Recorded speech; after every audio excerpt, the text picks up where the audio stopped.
Salut à toutes et à tous, c'est Vincent sur Le Coin Finance, j'espère que tu vas bien. Et avant qu'on commence, j'aimerais te remercier à toi qui regardes cette vidéo, parce qu'on approche des 200 abonnés sur la chaîne et quasiment 2500 vues au total, et tout ça en moins d'un mois. Alors merci beaucoup, ça fait vraiment super plaisir. Et si t'es pas encore abonné, c'est le moment de cliquer sur le bouton en bas de la vidéo, et n'oublie pas d'aller t'inscrire à la newsletter pour encore plus de contenu. Alors dans cette vidéo, je vais te parler d'investissement en actions avec ton PEA. Mais pas n'importe quel type d'action, on va parler d'actions à dividendes. Les dividendes, c'est quand une entreprise reverse une partie de ses bénéfices à ses actionnaires. Et investir dans des actions à dividendes, c'est une stratégie qui peut s'avérer très rentable. C'est super si tu veux dégager un revenu passif de tes investissements, ou si tu veux générer du cash pour pouvoir le réinvestir et bénéficier des intérêts composés. Mais choisir des actions à dividendes, c'est un petit peu plus compliqué que ce qu'on pense. Il y a beaucoup de gens qui vont chercher l'action avec le rendement le plus fort, et qui peuvent parfois tomber dans des pièges de valeur.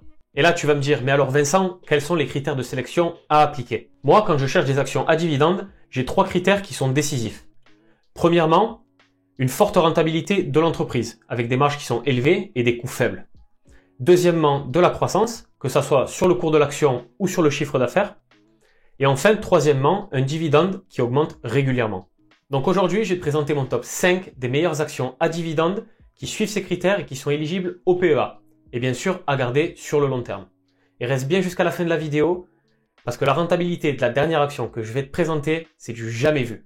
Comme toujours, c'est pas un conseil en investissement, je te partage juste mes idées et tu devrais toujours faire tes propres recherches. Allez, c'est parti pour le top 5. La première action sur ma liste, c'est Euronext, ticker ENX. Euronext, c'est une entreprise européenne qui est basée à Paris, avec une histoire qui remonte au XVIIe siècle. Et c'est la principale place boursière en Europe, et l'opérateur boursier de plusieurs marchés européens, comme par exemple la bourse française ou la bourse néerlandaise. En gros, il s'occupe de lister les actions et les actifs en bourse et de faciliter l'échange et le trading de titres financiers, mais aussi de fournir de la donnée concernant ces titres. Donc en fait, c'est Euronext qui s'occupe d'afficher le prix des actions et des indices, comme par exemple le CAC 40 ou le FBF 120. Donc cette activité, c'est une activité super rentable. L'entreprise a réalisé un chiffre d'affaires de 884 millions d'euros en 2020, et un résultat opérationnel de 520 millions d'euros et un résultat net de 315,5 millions d'euros. Donc ça nous donne une marge opérationnelle de 58,8% et une marge nette de 35,7%. En gros, pour chaque 100 euros de chiffre d'affaires, Euronext fait un bénéfice de 35,7 euros. C'est une rentabilité qui est juste impressionnante. Quand on regarde de plus près le chiffre d'affaires de l'entreprise sur les 5 dernières années, on voit qu'il est en croissance d'environ 10% par an depuis 2016. Et qu'on a même eu un bond de 30% en 2020. Les impacts du Covid chez Euronext, on ne connaît pas. Cette croissance du chiffre d'affaires est due à deux choses. L'augmentation du volume et des échanges sur les marchés et la stratégie de croissance externe agressive d'Euronext avec 6 acquisitions en 3 ans. Et en plus de ça, la croissance devrait être boostée dans les prochaines années avec le Brexit. Il y a de plus en plus d'acteurs du secteur de la finance qui quittent Londres pour s'installer à Paris ou à Amsterdam, ce qui va être super bénéfique pour l'entreprise. Sur le cours de l'action, c'est pareil. On est en hausse depuis 2015 avec un prix de l'action qui passe de 34,71 € à 90,65 €, soit une hausse de plus 161%. Un autre point qui est intéressant de noter, c'est que l'entreprise a un PER de seulement 18. Ça veut dire que la valorisation semble attractive. En comparaison, Deutsche Börse a un PER de 23 et le London Stock Exchange un PER de 85, avec des marges qui sont même plus faibles qu'Euronext. Bon, c'est le moment que tout le monde attend, je vais te parler du dividende. Et le rendement du dividende versé par Euronext est de 2,45%. Et quand on regarde sa croissance, on voit qu'il est en croissance constante depuis 2014, l'année de l'introduction en bourse de l'entreprise. Et le dividende proposé pour 2020, qui sera donc versé en 2021, s'élève à 2,25 €, soit une croissance de 41% par rapport au dividende de l'année dernière. C'est juste incroyable. Pour la deuxième action, j'ai choisi Air Liquide, ticker AI. Air Liquide, c'est vraiment un fleuron de l'industrie et de l'économie française. L'entreprise a été créée en 1902, donc 120 ans d'histoire jusqu'à devenir le leader mondial du gaz industriel.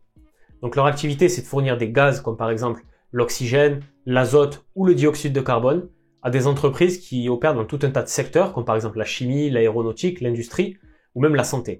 Le secteur industriel, par nature, c'est un secteur où les marges sont faibles et où les coûts en capitaux sont lourds. Mais Air Liquide s'en sort beaucoup mieux que ses concurrents avec un chiffre d'affaires en 2020 de 20,5 milliards d'euros, un résultat opérationnel de 3,8 milliards et un résultat net de 2,45 milliards. Ça va nous donner une marge opérationnelle de 18,5% et une marge nette de 12%. Pour le secteur, c'est des super marges et l'entreprise est très rentable. En comparaison, Arkema a une marge nette de 4,5% et Linde a une marge nette de 9,2%. En plus de ça, quand on regarde le chiffre d'affaires d'Air Liquide sur les 5 dernières années, on voit qu'il est en croissance d'environ 5% par an depuis 2015. Même s'il y a eu un impact en 2020 dû au Covid et à la paralysie de plusieurs secteurs de l'économie, on reste quand même sur du solide. Par contre, le résultat net, lui, a augmenté de 8,6% par rapport à 2019. Et ça, c'est parce que la direction d'Air Liquide sont très forts. Ils ont su réduire les coûts et combler la perte en chiffre d'affaires par des économies pour continuer à augmenter le bénéfice de l'entreprise. Alors évidemment, quand on regarde le cours de l'action, on est en hausse sur les 5 dernières années avec un prix qui passe de 76,47 € à 132,15 €, soit une hausse de 73%. En ce qui concerne le dividende, là c'est du joli.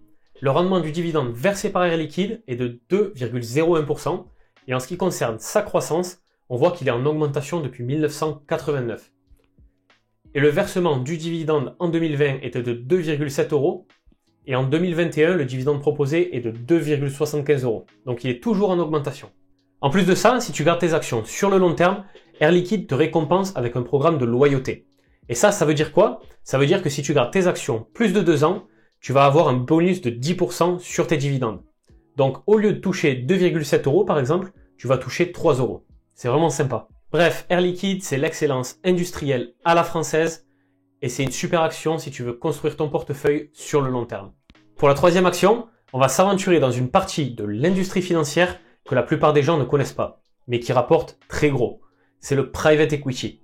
Et cette action, c'est Altamir, ticker LTA. Donc le private equity, c'est l'art d'investir dans des entreprises non cotées via des montages financiers plus ou moins complexes. Et j'appelle ça un art parce que c'est l'une des classes d'actifs qui rapporte le plus. 10,5% par an en moyenne. Et pour les meilleurs acteurs, on peut monter jusqu'à 20 ou même 25% par an. C'est plutôt juteux. Mais traditionnellement, c'est pas vraiment possible d'investir dans le private equity pour les investisseurs comme toi et moi. Les tickets d'entrée sont souvent au-dessus des 100 000 € et certains fonds sont réservés aux institutions ou même aux grandes fortunes. Mais pas avec Altamir. L'entreprise a été fondée justement pour permettre aux investisseurs comme nous d'accéder au private equity. Et Altamir est rattaché à Apax Partners France et Apax Partners LLP, deux acteurs majeurs du private equity en Europe. Donc pour résumer, quand tu investis dans l'entreprise, tu investis aux côtés d'Apax Partners. Altamir, c'est une entreprise d'investissement. Donc pour se faire une idée de la croissance, on va pas vraiment regarder l'évolution du chiffre d'affaires, mais plutôt l'évolution de la valeur des actifs dans lesquels l'entreprise a investi. Le business d'Altamir, c'est d'acheter des boîtes et de les revendre plus tard pour faire une plus-value. Donc plus la valeur de ces actifs augmente, plus l'entreprise va faire des bénéfices. Et quand on regarde l'évolution des actifs de l'entreprise, on voit bien qu'on est en croissance année après année. Et la valeur actuelle des actifs est de 1,26 milliard d'euros. Donc une hausse de 6,6% par rapport à 2019. Pour ce qui est du cours de l'action sur 5 ans, on est à la hausse avec un prix qui passe de 10,35 € à 23 €, soit une hausse de 122%. Donc sur le plan croissance de l'entreprise et de l'action, on est au top. Mais est-ce qu'on est au même niveau sur l'évolution du dividende? Alors oui, on a un dividende de 0,66 € par action en 2020, ce qui représente un rendement de 2,84%. Et le dividende devrait être maintenu à peu près au même niveau en 2021 à cause du Covid, mais devrait rapidement reprendre sa croissance à partir de l'année prochaine. Il augmente tous les ans depuis 2012, et il est passé de 10 centimes d'euros par action à 66 centimes d'euros. Et si on avait acheté nos actions en 2012, alors aujourd'hui, on aurait un rendement au-dessus des 10%. La quatrième entreprise, tu la connais forcément. C'est un autre fleuron de l'économie française, mais cette fois pas dans le secteur de l'industrie, mais dans le secteur des cosmétiques. Et c'est bien sûr L'Oréal, ticker OR. L'entreprise a été créée en 1909, et bon, j'ai pas vraiment besoin de présenter son activité. C'est le leader global des cosmétiques et des produits de beauté. Tout le monde a déjà utilisé des produits L'Oréal et ils sont vendus absolument partout. Bon, le secteur des cosmétiques, c'est pas vraiment un secteur avec des marges énormes. Les entreprises ont beaucoup de coûts de production, de marketing et de distribution. Mais comme avec Air Liquide, L'Oréal fait beaucoup mieux que ses concurrents, avec un chiffre d'affaires en 2020 de 27 milliards d'euros, un résultat opérationnel de 5,2 milliards d'euros et un résultat net de 3,56 milliards. Ça va nous donner une marge opérationnelle de 19,2% et une marge nette de 13,2%. Encore une fois, pour le secteur, c'est des super marges et l'entreprise est très rentable. Pour comparer avec des concurrents, Beiersdorf a une marge nette de 9,6% et Estée Lauder une marge nette de 6,5%. Si on regarde le chiffre d'affaires de l'entreprise sur 5 ans, on voit qu'il augmente entre 4 et 10% par an depuis 2016. Même si on a quand même eu un impact en 2020 dû au Covid et à la fermeture des centres commerciaux, mais L'Oréal, ça n'est pas mal sorti du tout. Pour ce qui est du cours de l'action sur 5 ans, là c'est un régal. On passe de 115 € par action à 308 €, soit une augmentation de 167,82%. Et pour le dividende, tiens-toi bien, on est sur un versement qui augmente chaque année depuis plus de 20 ans. Le dividende pour 2020 était de 4 € par action, ce qui nous fait un rendement de 1,27%, et il augmente chaque année d'environ 10%. Et en plus de ça, comme avec Air Liquide, si tu investis sur le long terme, L'Oréal te récompense avec un programme de loyauté. Et donc si tu gardes tes actions plus de 2 ans, tu vas avoir un bonus de 10% sur ton dividende. Et ça, c'est parce que tu le vaux bien. Cinquième et dernière action sur cette liste, et comme promis, on a une entreprise avec une rentabilité de folie. C'est une entreprise foncière allemande spécialisée dans l'investissement immobilier résidentiel, et cette entreprise, c'est Vonovia, ticker VNA. Vonovia, c'est une des plus grosses foncières d'Europe avec plus de 52 milliards de biens immobiliers sous gestion, principalement de l'immobilier résidentiel en Allemagne, en Suède et en Autriche. Et les opérations de l'entreprise sont super rentables. Mais avant de passer aux chiffres, je veux introduire le concept de FFO. C'est une valeur utilisée spécifiquement pour les foncières qui va représenter le bénéfice généré par les opérations de gestion des biens immobiliers, sans y compter les profits potentiels venant de la revente de biens. Et c'est une métrique qui va être plus précise que le bénéfice net pour mesurer l'efficience d'une entreprise foncière. Et donc Vonovia a un chiffre d'affaires en 2019 de 2,07 milliards d'euros et un FFO de 1,2 milliard d'euros, ce qui va nous donner une marge de 58%. C'est une entreprise extrêmement rentable qui génère énormément de cash. Si on regarde le chiffre d'affaires de l'entreprise sur les loyers des 5 dernières années, on voit qu'il augmente d'environ 8 à 10% par an depuis 2015. Et le chiffre d'affaires que Vonovia devrait réaliser en 2020 devrait être encore meilleur, puisque le premier semestre 2020 était en croissance de 11%.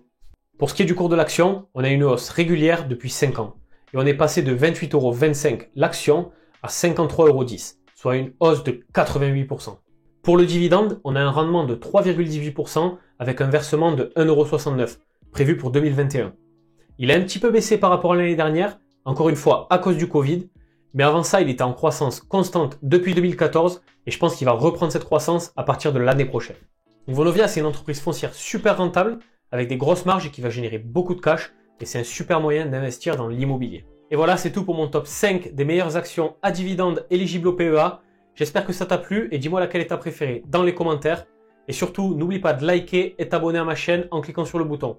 Je te dis à samedi prochain pour une nouvelle vidéo. Allez, salut et à bientôt sur le Coin Finance.